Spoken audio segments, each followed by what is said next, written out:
आज हम लोगों को पढ़ना है चैप्टर कैपेसिटेंस। ये कैपेसिटेंस जो चैप्टर है ये दो पार्ट में डिस्ट्रीब्यूटेड है, दो पार्ट में डिवाइडेड है। और दो पार्ट क्या हैं? एक है कैपेसिटेंस ऑफ कंडक्टर और एक है कैपेसिटेंस ऑफ कैपेसिटर। ठीक है,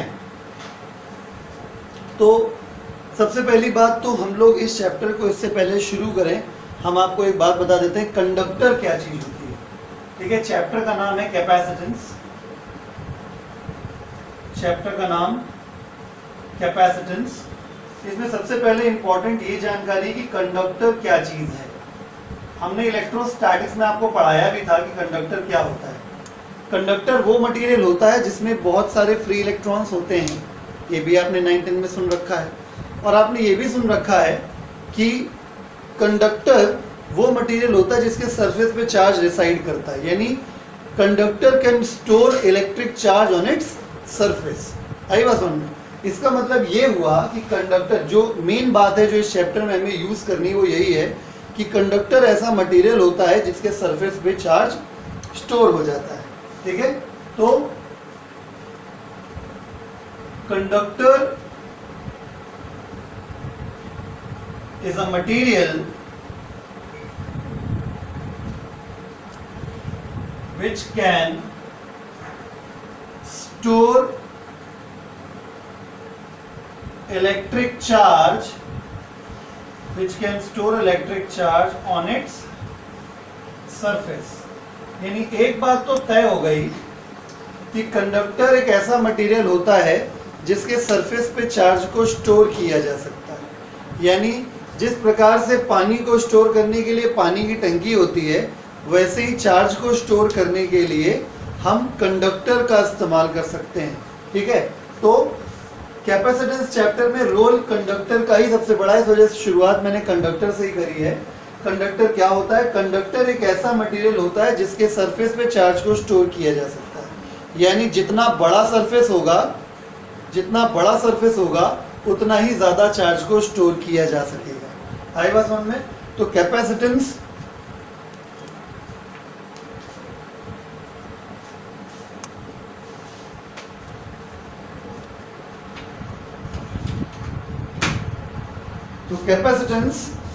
चैप्टर में कंडक्टर का क्या रोल है आपको समझ में आया? कंडक्टर क्या है? Conductor is a material which can store electric charge on its surface. For example silver, ऐसा लिख देते हैं केमिकल भाषा में, silver, copper, gold, aluminium, iron etcetera. ठीक है, वैसे कंडक्टर्स में तो ये आते हैं, लेकिन फिर भी समझ में आ गया।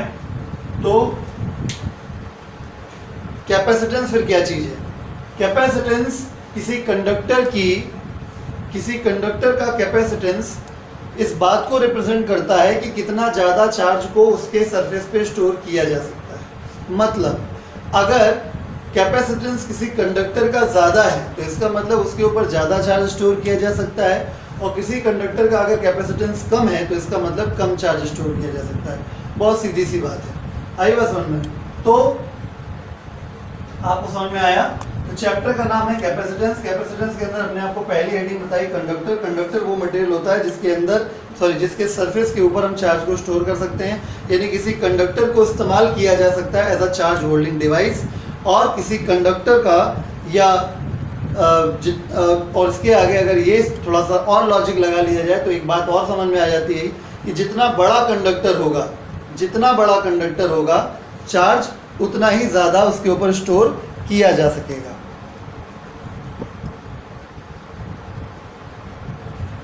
जितना ज़्यादा कंडक्टर बड़ा होगा, उसका सरफेस एरिया जितना ज़्यादा होगा, चार्ज उतना ही ज़्यादा उसके ऊपर स्टोर किया जा सकेगा। अब आगे की बात करते हैं। अगला पॉइंट हमने आपको ये बताया कि कैपेसिटेंस बेसिकली रिप्रेजेंट क्या करता है। कैपेसिटेंस बेसिकली रिप्रेजेंट करता है इस बात को कि किसी चीज़ के ऊपर कितना चार्ज स्टोर किया जा सकता है। अगर ज़्यादा चार्ज स्टोर किया जा सकता है तो कैपेसिटेंस का मतलब ज़्यादा है, अगर कैपेसिटेंस कम है तो इसका मतलब कम चार्ज स्टोर किया जा सकता है। ठीक है, तो इस चैप्टर को दो पार्ट में तोड़ दिया जाए। पार्ट 1, कैपेसिटेंस of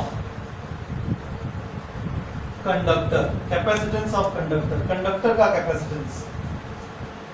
ठीक है, तो कंडक्टर का जो कैपेसिटेंस है वो अलग पढ़ना है, और कैपेसिटेंस ऑफ कैपेसिटर ये एक अलग चीज है, वो अगले पार्ट में पढ़ेंगे। ठीक है, तो कैपेसिटेंस ऑफ कंडक्टर पढ़ लेते हैं। तो ऐसा देखा जाता है, एक्सपेरिमेंटली ऐसा देखा जाता है कि किसी कंडक्टर को के सरफेस पे जितना ज़्यादा चार्ज होता है वो उस कंडक्टर के सरफेस का पोटेंशियल भी उतना ही ज़्यादा बढ़ा देता है, यानी Q प्रोपोर्शनल V होता है।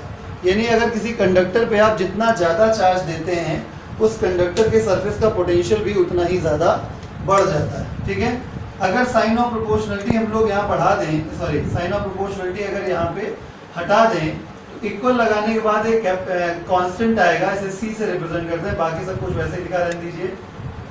ठीक है, तो चार्ज जो सरफेस पे है इज इक्वल टू ये कांस्टेंट आया, इसी कांस्टेंट को हम कहते हैं, इसी कांस्टेंट को हम लोग कहते हैं capacitance of conductor, capacitance of conductor. मेरी बात बहुत ध्यान से सुने। एक्सपेरिमेंटली ऐसा देखा जाता है कि किसी कंडक्टर के सरफेस पे जितना ज़्यादा चार्ज देते हैं उसके सरफेस का पोटेंशियल उतना ज़्यादा बढ़ जाता है। साइन ऑफ प्रोपोर्शनलिटी हटाने के बाद, इक्वल लगाने के बाद एक कांस्टेंट आता है C, एक कांस्टेंट C रिप्रेजेंट कर रहा है कैपेसिटेंस ऑफ कंडक्टर को। एक बात बहुत ध्यान रखिएगा हमेशा कि कभी भी साइन ऑफ प्रोपोर्शनलिटी हटाने के बाद, इक्वल लगाने के बाद जो कांस्टेंट आता है वो कांस्टेंट फॉर्मूले में पहले से प्रेजेंट, बाकी सारी चीजों पे डिपेंड नहीं करता है। यानी ये जो C है ये इंडिपेंडेंट है,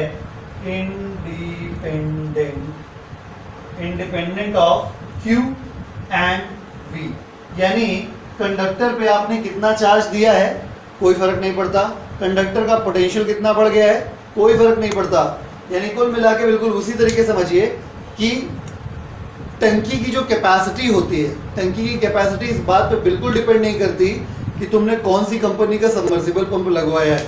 ठीक है, उससे कोई फर्क नहीं पड़ता, उसकी कैपेसिटी जो है सो है। वही बात यहाँ पे आ रही है कि C का मतलब capacitance of capacitor, capacitance of capacitor का मतलब चार्ज को स्टोर कर पाने की क्षमता। ठीक है, तो अगर चार्ज को स्टोर कर पाने की क्षमता ये C रिप्रेजेंट कर रहा है तो इस बात से कोई फर्क नहीं पड़ता कि तुम उसके सरफेस पे कितना चार्ज डालना चाहते हो या तुम उसके सरफेस पे कितना पोटेंशियल जनरेट करना चाहते हो, उसकी जो कैपेसिटी है सो है। ऐसा नहीं होगा कि तुमने 200 लीटर पानी अगर बढ़ा के डाल दिया तो टंकी का साइज बड़ा हो गया। ठीक है, वो ऐसा भी नहीं होगा कि अगर तुमने 200 लीटर कम पानी भरा टंकी में तो टंकी सिकुड़ के 200 लीटर छोटी हो जाएगी, ऐसा नहीं होता। उसी प्रकार से कैपेसिटेंस ऑफ कंडक्टर का भी वही हाल है कि कंडक्टर की जो फुल कैपेसिटी होती है चार्ज को स्टोर करने की, वो जितनी है वो उतनी ही रहेगी। ठीक है, वो कम ज़्यादा नहीं होगी। ठीक है, बात समझ में आ गई। ठीक है, वो उससे कोई फर्क नहीं पड़ेगा कि आपने चार्ज कितना दिया, पोटेंशियल कितना दिया। अब सवाल उठता है तो डिपेंड काहे पे करता है। तो एक चीज़ मैं उतनी देर से बार बार आपसे बोल ही रहा हूँ कि कंडक्टर जितना बड़ा होगा उतना बड़ा सरफेस एरिया होगा, और जितना बड़ा सरफेस होगा चार्ज उतना ही ज़्यादा स्टोर होगा, क्योंकि चार्ज स्टोर कहाँ हो रहा है, कंडक्टर के सरफेस पे। इसलिए ये डिपेंड काहे पे करता है, depends on surface area of conductor. ठीक है, जितना ज्यादा सरफेस एरिया होगा कंडक्टर का उतना ज्यादा चार्ज को स्टोर किया जा सकता है। वो समझ में आ गई बात? तो मैं फिर से क्लियर करता हूँ। ये चैप्टर का नाम है कैपेसिटेंस। इस कैपेसिटेंस चैप्टर के अंदर सबसे पहली हेडिंग थी हमारे पास कंडक्टर। कंडक्टर क्या होता है? कंडक्टर वो मटेरियल होता है जो अपने सरफेस पे चार्ज को स्टोर कर सकता है, और कोई कंडक्टर अपने सरफेस के ऊपर कितने चार्ज को स्टोर कर पाएगा, इस बात की कैपेसिटी का मेजरमेंट होता है कैपेसिटेंस। यानी अगर कैपेसिटेंस हाई है तो इसका मतलब चार्ज ज़्यादा स्टोर किया जा सकता है, कैपेसिटेंस अगर लो है तो चार्ज कम स्टोर किया जा सकता है। ठीक है, उसके बाद आगे की बात अगर हम लोग करें तो हमने आपको एक्सपेरिमेंटली एक बात समझाई कि अगर आप किसी कंडक्टर को चार्ज देते हैं तो प्रोपोर्शनली उसका पोटेंशियल बढ़ता है। साइन ऑफ प्रोपोर्शनलिटी हटाएंगे, इक्वल लगाने के बाद एक कांस्टेंट आएगा, उस कांस्टेंट को C से रिप्रेजेंट करेंगे, और ये C जो होता है, ठीक है, ये जो C होता है इसी को हम कैपेसिटेंस ऑफ कंडक्टर कहेंगे। कैपेसिटेंस ऑफ कंडक्टर Q और V पे डिपेंड नहीं करता है, ये डिपेंड करता है साइज के ऊपर। आई बात समझ में? अब हम लोग कैपेसिटेंस ऑफ कंडक्टर का एस्टिमेशन एंड डेफिनेशन सीखेंगे। estimation and definition of capacitance of conductor. Estimation and definition of capacitance of conductor. देखिए कैसे, ध्यानपूर्वक समझिए। मैंने अभी अभी आपको बताया कि कंडक्टर के लिए फॉर अ कंडक्टर, ध्यान दीजिएगा, अभी हम सिर्फ कंडक्टर की बात कर रहे हैं। अगले टॉपिक में, अगले लेक्चर में हम लोग कैपेसिटेंस ऑफ बात करेंगे, कैपेसिटेंस ऑफ कैपेसिटर की बात कर लेंगे, ठीक है। तो फॉर अ कंडक्टर अगर ध्यान से देखा जाए तो हमने बताया Q बराबर C इंटू वी, ठीक है। C कैपिटल होता है, बहुत ध्यान से देखिएगा, बहुत सारी बातें बताएंगे। C बराबर क्या हो गया, Q अपॉन V हो गया। ये फॉर्मूला बन गया कैपेसिटेंस का। देखा जाए तो ये कोई नया फॉर्मूला नहीं, Q बराबर CV तो आप याद ही करेंगे। खैर आगे देखते हैं। Q की वैल्यू, Q एक स्केलर है, पोटेंशियल भी एक स्केलर है, तो स्केलर अपॉन स्केलर हमेशा स्केलर होता है। अगर यूनिट की बात करें, ठीक है, तो यूनिट की वैल्यू चार्ज की कूलॉम होती है और पोटेंशियल की वोल्ट होती है। कूलॉम पर वोल्ट, इसी को बोलते हैं फैरेड। फैरेड ऐसे लिखिए या फैरेड ऐसे लिखिए, सब तरीके से ठीक है। ये हो गया SI यूनिट ऑफ कैपेसिटेंस। एक बात और बता दूं, अगर चार्ज पॉजिटिव, आपको मैंने सिखाया था इलेक्ट्रोस्टैटिक्स में, स्केलर क्वांटिटी के फॉर्मूले में जिन जिन चीज़ों के साइन हो सकते हैं उनको विद साइन रखा जाता है। बिल्कुल सही बात है, लेकिन जरा यहाँ देखो क्या होगा। अगर आपने चार्ज की वैल्यू प्लस दी होगी कंडक्टर को, तो पोटेंशियल भी प्लस में आएगा। अगर कंडक्टर पे तुमने नेगेटिव चार्ज दिया होगा तो पोटेंशियल भी नेगेटिव आएगा। चैप्टर पोटेंशियल में हमने पढ़ाया था कि पॉजिटिव चार्ज का पॉजिटिव पोटेंशियल, नेगेटिव चार्ज का नेगेटिव पोटेंशियल। अगर कंडक्टर पे आपने चार्ज पॉजिटिव दिया है तो पोटेंशियल भी पॉजिटिव होगा, तो प्लस अपॉन प्लस करेंगे तो भी ये प्लस आने वाला है। और अगर आपने चार्ज नेगेटिव दिया तो पोटेंशियल भी नेगेटिव आएगा, तो माइनस अपॉन माइनस करेंगे तो भी आपका प्लस आने वाला है।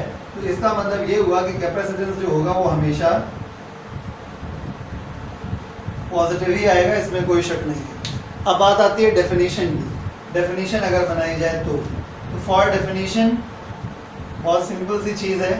अगर मैं V की वैल्यू 1 वोल्ट ले लूँ तो क्या होगा, C is equal to Q हो जाएगा। मतलब डेफिनेशन क्या बनी, अगर किसी कंडक्टर को इतना चार्ज दे दिया जाए, यानी आप ऐसे कह सकते हो कंडक्टर का कैपेसिटेंस उसको दिए गए चार्ज के बराबर होगा अगर उतना चार्ज देने से उसका पोटेंशियल कितना राइज हो जाए, 1 वोल्ट। अगर किसी कंडक्टर को कुछ चार्ज दे देने से उसका पोटेंशियल 1 वोल्ट बढ़ जाता है, तो जितना चार्ज आपने दिया है वही उसका क्या कहलाएगा, कैपेसिटेंस कहलाएगा। ठीक है, तो नोट्स में आप लिख देंगे, मुझे जगह की ज़रूरत है इसलिए मैं मिटा रहा हूँ, डेफिनेशन लिख दे रहा हूँ।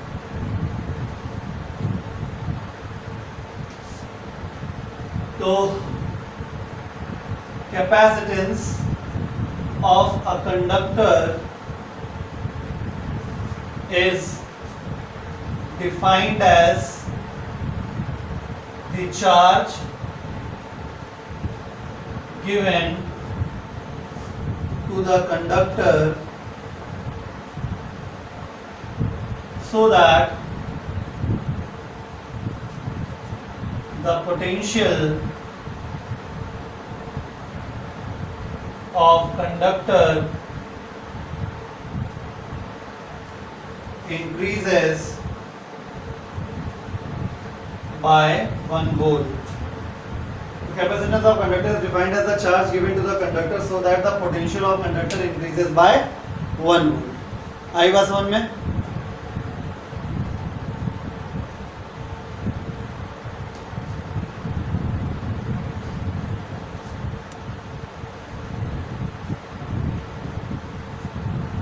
हाँ जी त्रिवेदी जी,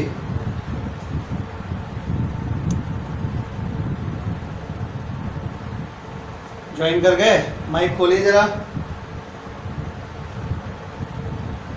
तो फैरेड के छोटे छोटे फॉर्म भी होते हैं, आपको जो अक्सर इस चैप्टर में आपको सुनने को मिलेंगे, ठीक है। तो ये अपने पास कहीं लिख के रखिएगा कि एक मिली फैरेड होता है ना, एक माइक्रो फैरेड होता है, एक नैनो फैरेड होता है, एक पिको फैरेड होता है, जिसको समटाइम्स 1 डबल माइक्रो फैरेड भी लिखा जाता है।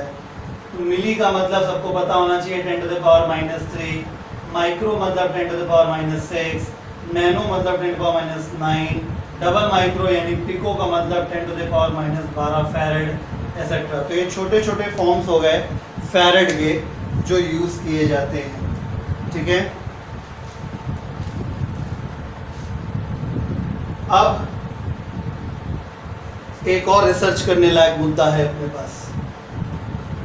अगर कभी भी आपसे कोई फॉर्मूला डिराइव करने के लिए कहा जाए कि फला फला चीज का कैपेसिटेंस का फॉर्मूला डिराइव करिए, मैं आपको जो बताने जा रहा हूँ मील का पत्थर साबित होगा आपके लिए। मैं बताता हूँ, देखिए जो हम जानते हैं, वी नो दैट कि जो C होता है वो Q/V होता है। बहुत ध्यान समझिएगा, यानी अगर मुझे किसी चीज का कैपेसिटेंस निकालना है तो Q में से V को डिवाइड करना पड़ेगा। बहुत ध्यान से सुनो, एक्चुअली ये नहीं समझ में आ रहा है, ठीक है, जो मैंने भी बोला वो आपको नहीं समझ में। समझना क्या है ये समझिए कि अगर आपको किसी चीज का कैपेसिटेंस निकालना है तो इसका मतलब ये है कि आप सबसे पहले टारगेट करिए V को। जिस चीज का आपको कैपेसिटेंस निकालना है, ठीक है, उस चीज के पहले V को टारगेट करिएगा, उस चीज का V निकालिए इन टर्म्स ऑफ Q। समझे? सबसे पहले इंपॉर्टेंट बात है, आप V की वैल्यू निकालिए इन टर्म्स ऑफ Q, फिर आप यहाँ पे रख देंगे उसको। यानी सबसे पहला काम ये होगा कि आप V की वैल्यू को कैलकुलेट करके निकालेंगे। किसके टर्म्स में निकालेंगे? उसमें Q जरूर आना चाहिए न्यूमरेटर में, Q जरूर आना चाहिए न्यूमरेटर में। फिर जब ऐसा आ जाएगा तो आप V की वैल्यू जब यहाँ पे रखोगे तो Q से Q कैंसिल हो जाएगा, बचा हुआ एक्सप्रेशन कैपेसिटेंस का होगा। पूछो कैसे? ऐसे कि देखिए जब आपने V की वैल्यू को प्लेस कर दिया तो V गायब हो गया, नंबर 1। और जब आपने वैल्यू को प्लेस करने के बाद Q से Q काट दिया तो पूरे फॉर्मूले से Q भी गायब हो गया। और ऐसा होना भी चाहिए था। क्यों होना चाहिए था? क्योंकि कैपेसिटेंस ना चार्ज पे डिपेंड करता है ना पोटेंशियल पे। यानी कहने का तात्पर्य ये है कि फॉर्मूले में ना Q रहना चाहिए था ना V रहना चाहिए था, वही हुआ। ठीक है, तो तमिल, तेलुगु, मलयालम, उड़िया, कन्नड़, फारसी तुम्हें जो आती हो उसमें इस बात को लिख लो कि कभी भी, ठीक है, मेथड बताया मैंने तुम्हें, method of deriving formula of capacitance. अब वो चाहे किसी भी चीज का हो, तो स्टेप 1 आपका ये रहना चाहिए, कैलकुलेट या फाइंड द वैल्यू या find the expression of V in terms of V की वैल्यू Q के टर्म्स में। स्टेप 2, दूसरा स्टेप है put this value in the formula. ठीक है, तो now put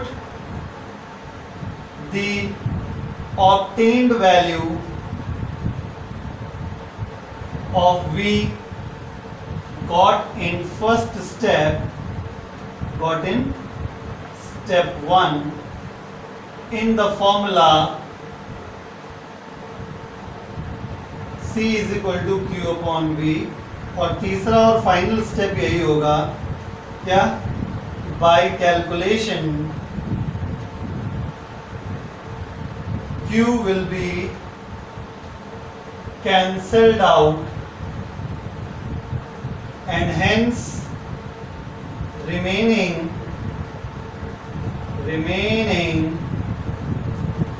expression will be of capacitance। remaining expression किसका होगा? कैपेसिटेंस का होगा। आगे बात समझ में आपको? ठीक है, तो अब मैंने ये क्यों बताया, क्योंकि एक स्फेरिकल कंडक्टर का कैपेसिटेंस निकालने के लिए हमारे पास अगला टॉपिक है। मतलब ये मैंने अपने मन से आपको पढ़ाया है, इसको आप फंडा कॉलम में या बॉक्स में बना के ऐसे लिख लेंगे। ठीक है, अब मैं अगले टॉपिक पे जा रहा हूँ। मैं सेम इसी चीज को फॉलो करूंगा और capacitance of isolated spherical conductor निकालता हूँ। तो हेडिंग है डेरिवेशन फॉर द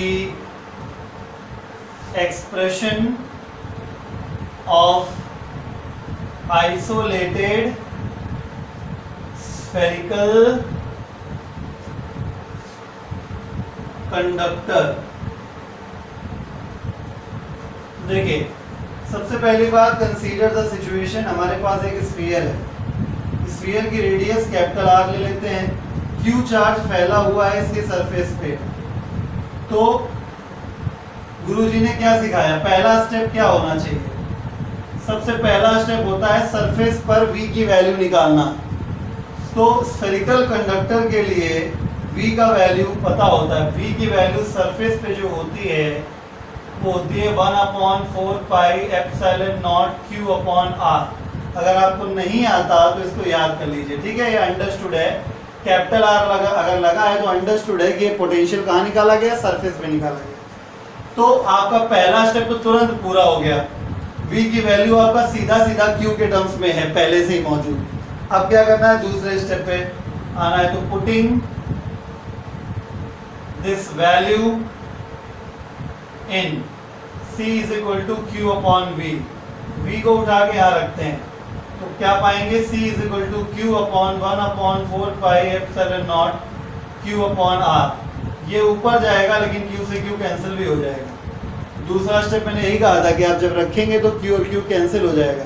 और तीसरे स्टेप में हमने कहा था कि आपको आंसर मिल जाएगा। 1/4 pi epsilon naught r is the capacitance of spherical conductor. Formula याद करिएगा। यहाँ दो बातें मैं आपको याद दिलाना चाहता हूँ। पहली बात, 4 पाई एप्सिलॉन नॉट की वैल्यू 1/9 इंटू 10⁹ रखिएगा।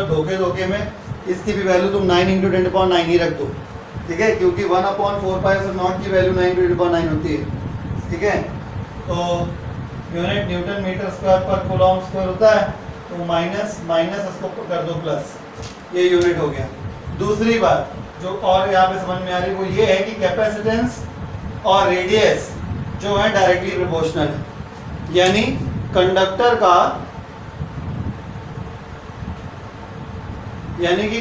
का रेडियस जितना ज्यादा होगा कैपेसिटेंस भी उतना ज्यादा होगा। रेडियस ज्यादा होगा मतलब स्फीयर बड़ा होगा, बड़े स्फीयर की तो रेडियस ज्यादा होती है। तो जब रेडियस ज्यादा होगी तो बनी बात है उसका कैपेसिटेंस भी ज्यादा होगा। तो वही मैं थोड़ी देर पहले भी आपको कह रहा था, वही चीज़ जो थोड़ी देर पहले मैंने आपको बताई थी, क्या कि जितना बड़ा साइज होगा उतना ज़्यादा सरफेस एरिया होगा, उतना ज़्यादा चार्ज स्टोर कर पाने की जगह होगी और उतना ही ज़्यादा कैपेसिटेंस होगा। आ रही बात आपको समझ में?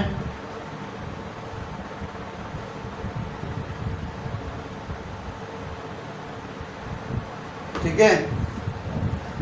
इसका एक यूनिट और भी है, ऐसे भी लिख सकते हैं 1/9 इंटू 10⁹ फैरेड पर मीटर, ठीक है? ये हो गया। तो एक सवाल है कि अगर अर्थ को हम एक स्फेरिकल कंडक्टर एज्यूम कर लें तो बताइए इसका कैपेसिटेंस कितना होगा। अगर अर्थ को एक स्फेरिकल कंडक्टर एज्यूम कर लिया जाए तो इसका कैपेसिटेंस कितना होगा? मैं कर देता हूं।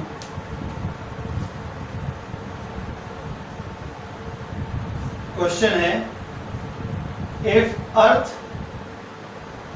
Is assumed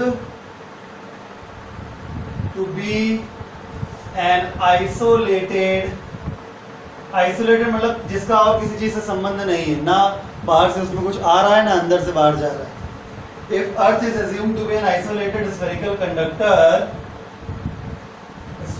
conductor of radius 6400 kilometre, अर्थ की एवरेज रेडियस यही होती है, देन फाइंड इट्स कैपेसिटेंस। अभी गुरुजी ने सिखाया है कि अगर स्फेरिकल कंडक्टर का कैपेसिटेंस निकालना है तो फॉर्मूला क्या होता है, C is equal to 4 pi epsilon naught r, ये होता है। तो जो C की वैल्यू है, इसकी वैल्यू कितनी हो जाएगी 1/9 इंटू 10⁹, और रेडियस ऑफ अर्थ कितनी है 6400 किलोमीटर की वजह से 1000 और कर देंगे, मीटर में कन्वर्ट हो गया। C की वैल्यू सॉल्व करेंगे तो 711 इंटू 10⁻⁻6 फैरेड आएगा, जिसको अगर आप माइक्रो फैरेड में लिखना चाहें तो C की वैल्यू 711 माइक्रो फैरेड आएगी। ठीक है, ये याद करने के लिए अच्छा है, कॉम्पिटिटिव एग्जाम में कभी कभी पूछ लिया जाता है, या ऑब्जेक्टिव में हो सकता है आपसे पूछ लिया जाए, तो CBSE में भी ऑब्जेक्टिव आता है। ठीक है, लेकिन यहाँ पे जो ये क्वेश्चन मैंने क्यों कराया है, ताकि आपका थॉट प्रोसेस थोड़ा आगे बढ़े। और ये आप सोचने का प्रयास करिए कि अगर आप इसको और ठीक से लिखें तो C is equal to 0.000711 farad आया, यानी कि 1 फैरेड भी कुल मिला के नहीं आया, 10वां हिस्सा भी नहीं है, 1000वें हिस्से के बाहर जा रहा है। इसका मतलब 1 फैरेड एक बहुत बड़ा यूनिट होता है। देखिए समझिए, एक कंसेप्ट होता है कि मेजर्ड वैल्यू बराबर n into you, class 11th पहला चैप्टर। किसी भी मेजर्ड वैल्यू, किसी भी फिजिकल क्वांटिटी की जो मेजर्ड वैल्यू होती है उसके 2 पार्ट होते हैं, एक न्यूमेरिकल वैल्यू, दूसरा उसका यूनिट। ठीक है, तो अगर यूनिट बहुत कम है तो यूनिट इसका मतलब बहुत बड़ा होगा, तभी ये चीज कांस्टेंट रह पाती। मैं समझाता हूं, बात को समझिए आप, हो सकता है ना याद हो। 1 किलो शक्कर और 1000 ग्राम शक्कर बराबर होती है, तो आप चीजें तो बराबर है दोनों तरफ अमाउंट बराबर, लेकिन आप नोटिस क्या कर रहे हैं, ग्राम छोटा यूनिट है इसलिए उसके साथ जो न्यूमेरिकल वैल्यू लिखी है वो बड़ी लिखी हुई है, और केजी बड़ा यूनिट है उसके साथ जो न्यूमेरिकल वैल्यू लिखी है वो छोटी लिखी हुई है। वही बात मैं यहाँ बताना चाह रहा हूँ कि ये जो न्यूमेरिकल वैल्यू है बहुत छोटी लिखी है, इसका मतलब फैरेड एक बहुत बड़ा यूनिट होता है।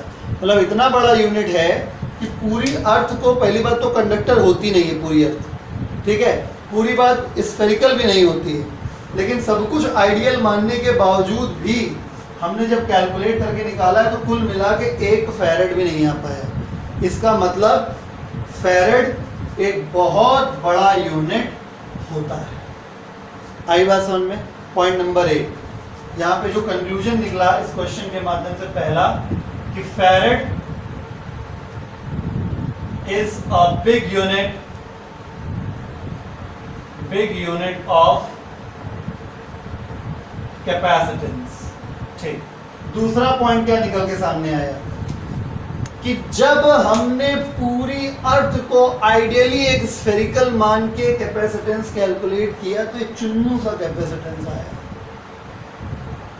ठीक है, सिर्फ थोड़ा सा कैपेसिटेंस आया। इसका मतलब क्या है कि अगर आपने एक ही कंडक्टर के भरोसे बहुत बड़ा कैपेसिटेंस बनाने की ठान ली, मतलब आपने ये दिमाग लगाया कि सीधी सी बात है, गुरुजी ने पढ़ाया है कि एरिया ज़्यादा होगा तो कैपेसिटेंस ज़्यादा होगा। आपने अगर ये दिमाग लगा लिया है और आप ये सोच रहे हैं कि हम बहुत बड़ा कंडक्टर ले लेंगे तो बहुत कैपेसिटेंस हो जाएगा, तो bad idea, very bad idea. क्यों वेरी बैड आइडिया? क्योंकि पहली बात, कंडक्टर है, कोई मजाक नहीं है। कॉपर बहुत महंगा है, एल्युमिनियम बहुत महंगा है, सिल्वर और गोल्ड की तो बात ही खत्म कर दीजिए। पहली चीज़, इकोनॉमिक नहीं हुआ। दूसरी बात, जब बहुत बड़ा कंडक्टर लोगे तो धरोगे कहाँ? उसको मैनेज करने के लिए लेबर चाहिए, रखने के लिए जगह चाहिए, फिर यूज़ करोगे तो उसके ऑपरेटिंग कॉस्ट चाहिए, है ना। तो कुल मिला के,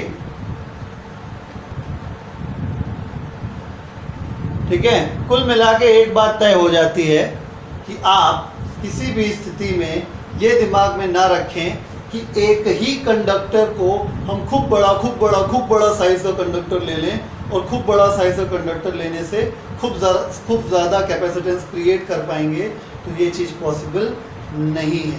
तो यहाँ से पदार्पण होता है, यहाँ से कंसेप्ट हमारा डेवलप होता है कि अब हमें एक ऐसी डिवाइस डेवलप करनी पड़ेगी जो साइज़ में भी छोटी हो और ज़्यादा से ज़्यादा चार्ज को स्टोर भी कर पाए, मतलब उसका कैपेसिटेंस ज़्यादा से ज़्यादा मिल पाए। ठीक है, तो अब यहाँ पे हम इंट्रोड्यूस करते हैं कैपेसिटर को। कैपेसिटर क्या है? कैपेसिटर छोटे छोटे कंडक्टर से बना हुआ एक ऐसा अरेंजमेंट होता है। कैपेसिटर छोटे छोटे कनेक्टेड कंडक्टर्स का एक ऐसा नेक्स्ट क्लास में भी आपको हम पढ़ाएंगे बढ़िया से कैपेसिटर को, अभी आप केवल एक ओवरव्यू सुनिए। ठीक है, कैपेसिटर छोटे छोटे कंडक्टर से बनाया हुआ एक ऐसा अरेंजमेंट होता है जिसमें हम ज़्यादा से ज़्यादा चार्ज को स्टोर कर सकते हैं, यानी उसकी कैपेसिटी यानी उसका कैपेसिटेंस ज़्यादा हो जाता है। आई बात समझ में? तो दूसरा पॉइंट मैंने ये बताया, with a single isolated conductor more charge या लार्ज या लार्ज कैपेसिटेंस